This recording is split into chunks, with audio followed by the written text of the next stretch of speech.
చేసే వాళ్ళు ఇలా మల్లన్న ఎమ్మెల్సీ అయ్యాడు. ఎందుకు మల్లన్న ఎందుకు మాట్లాడుతున్నాడు? అన్ని అవినీతి కుంభకోణాల గురించి మాట్లాడిన మల్లన్న మరి ఇలా పిల్లల గురించి ఎందుకు మాట్లాడుతున్నావు? ఎందుకు మాట్లాడుతున్నావు? లాగు లడాయి ఎందుకు గురించి మాట్లాడిన మల్లన్న ఏమైంది?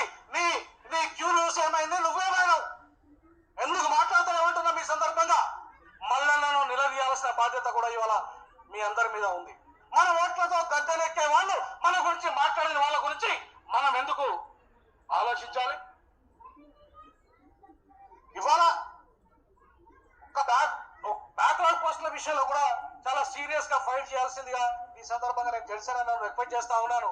మిమ్మల్ని అందరినీ కూడా రిక్వెస్ట్ చేస్తా ఉన్నాను. ఎందుకంటే ఇప్పటి వరకు ఉస్మానియా విశ్వవిద్యాలయంలో ఒక ప్రొఫెసర్ గా 20 ఏళ్ళు పనిచేసిన ఒక్క బ్యాక్లాగ్ నింపలే. ఎస్సీ ఎస్టీ సెల్ డైరెక్టర్ కూడా పనిచేసిన నేను సెల్కు Osmania university SC ST cell director కూడా పనిచేశాను. కాబట్టి ఇవాళ బ్యాక్లాగ్ పోస్టులు, రెగ్యులర్ పోస్టులు ఇంకా 33 జిల్లాల్లో ఎన్ని వేకెన్సీలు వస్తాయో ఇంతకుముందు అప్పుడు చెప్పాడు 3 లక్షల 2 లక్షల 3 లక్షల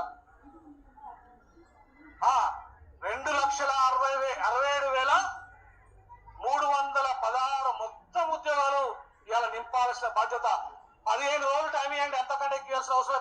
1 వీక్ లో మీ సమస్య పరిష్కరించకపోతే మీరు ఎన్నికలకు సిద్ధం కండి. ఈ అధికార పార్టీని అడ్రస్ లేకుండా చేయండి.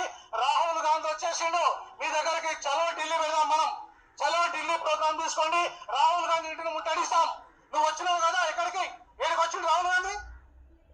చిక్కడపల్లి అశోక్ నగర్ లైబ్రరీకి వచ్చిన రాహుల్ గాంధీ మరి నీ మాట ఏమైంది అని చెప్పేసి నువ్వు అమ్మ వయనాడులో 2 దిక్కులు గెలిచిపోయి ఉత్తర భారతదేశం ఎంపీగా ఉంటావు.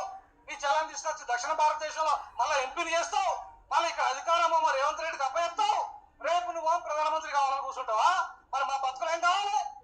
నువ్వు ఇచ్చిన హామీ ఏం కావాలి?